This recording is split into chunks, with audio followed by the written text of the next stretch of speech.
और अब बात मध्य प्रदेश में संचालित बहुचर्चित नर्सिंग कॉलेजेस की करेंगे, जहां पर सीबीआई जांच में एक बड़ा खुलासा हुआ है। नर्सिंग कॉलेज की सीबीआई जांच में 700 में से 500 कॉलेज संचालन योग्य नहीं पाए गए।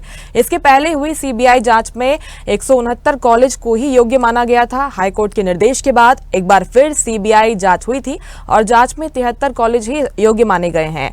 नर्सिंग कॉलेजेस से संबंधित चल रहे मामले ग्वालियर बेंच से जबलपुर हाईकोर्ट ट्रांसफर किए जाएंगे और जिन नर्सिंग कॉलेज की सीबीआई जांच पर सवाल उठ रहे हैं, अब उसमें नया खुलासा हुआ है। इस खबर पर बातचीत करेंगे, एसोसिएट एडिटर अरविंद सिंह हमारे साथ जुड़ गए हैं। अरविंद, ये नर्सिंग कॉलेजेस के जो मामले हैं उसमें बड़ा खुलासा हो गया है और कई ऐसे नर्सिंग कॉलेज हैं जो कि संचालन योग्य ही नहीं माने गए, यानी कि कह सकते हैं कि हर स्तर पर लापरवाही वहां पर बरती गई और इसी वजह से ये खुलासे हुए हैं वहां पर। और क्या कुछ जानकारी अपडेट बताइएगा।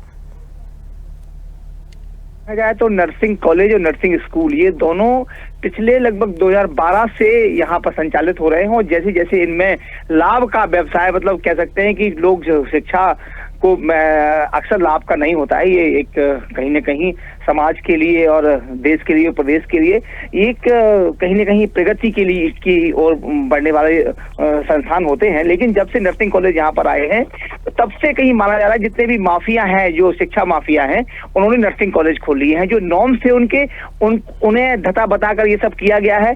2012 से लेके 13, 14, 15 तक आप देखेंगे 2012 में पूरे मध्य प्रदेश की बात की जाए तो मात्र 50 से 60 नर्सिंग कॉलेज और नर्सिंग स्कूल थे।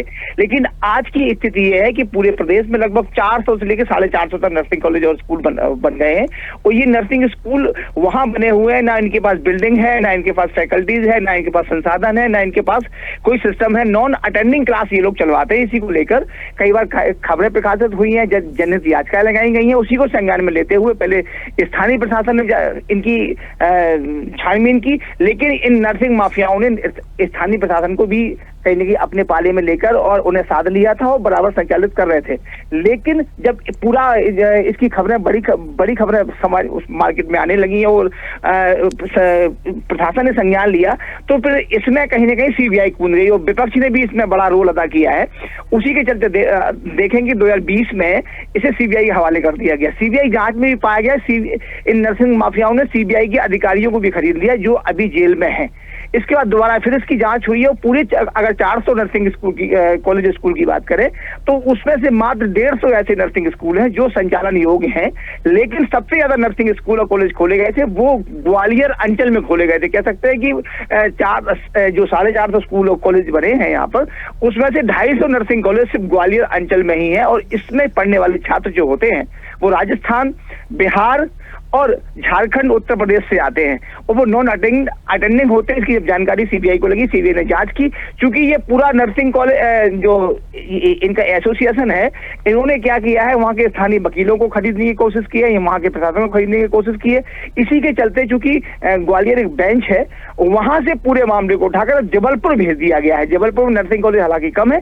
अब यही स्थिति बन रही है कि अभी बराबर नर्सिंग कॉलेजों की यहाँ पर जांच हो रही है और देखा जा रहा है कि जो norms nursing council of Madhya Pradesh ने दिए थे उनमें लगभग कह सकते हैं कि 20% ऐसे नर्सिंग कॉलेज हैं जो इन नॉर्म्स को पूरा कर रहे हैं। बकाया किसी के पास भी फैकल्टी नहीं है, बिल्डिंग्स नहीं है, स्टाफ नहीं है, नॉन अटेंडिंग बच्चे चला रहे हैं। इसी के चलते जब सीबीआई ने जांच की और जांच में पाया कि लगभग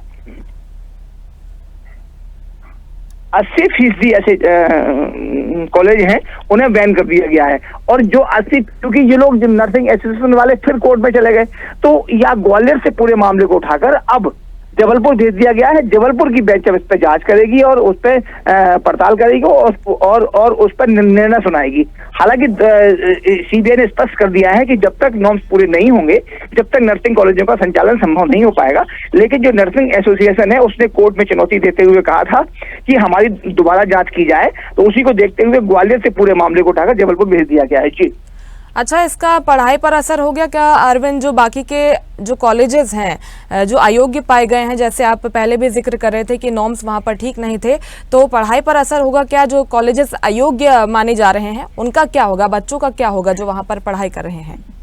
हम बहुत ही संवेदनशील सवाल आपने पूछा। साफ तौर पर देखेंगे कि अब 2020 और 21 की अभी जो नर्सिंग जीएनएम और बीएससी नर्सिंग की एग्जाम थे 2020-21 के अभी हुए जाके 24 में, तो बच्चे वैसे ही 4-5 साल वैसे ही पीछे चल रहे हैं। इसके बाद जो स्कूलों को, जिन कॉलेजों को अनसुटेबल कर दिया गया है, अयोग्य करार दे दिया गया है, उनके बच्चे बहुत ज्यादा परेशान है। लेकिन सीबीआई ने ये कहा है कि उनके जो छात्र हैं उन्हें अन्यत्र या दूसरे स्कूलों में उन्हें ट्रांसफर किया जाएगा। लेकिन सवाल सबसे बड़ा यही है कि जो फीस का स्ट्रक्चर होता है, गवर्नमेंट ने जो फीस इनकी रखी हुई है वो एक बच्चे की लगभग 60,000 रुपए रखी हुई है। लेकिन जो ये प्राइवेट नर्सिंग कॉलेज वाले हैं, किसी ने 3 लाख रुपए फीस लिया, किसी ने 2 लाख रुपए फीस लिया। एक बड़ी बात यहाँ पर है, कोई भी छात्र जो अयोग्य स्कूल घोषित किए गए हैं, इन स्कूलों में कोई भी छात्र अटेंडिंग नहीं है, यानी कि पढ़ने नहीं आता है, सिर्फ एग्जाम देने के लिए आते हैं और एग्जाम में भी दबाकर नकल करवाई जाती है। और ये पूरा सबसे ज्यादा जो माफिया है वो ग्वालियर अंचल में है, भिंड है, मुरैना है, श्योपुर है, दतिया है।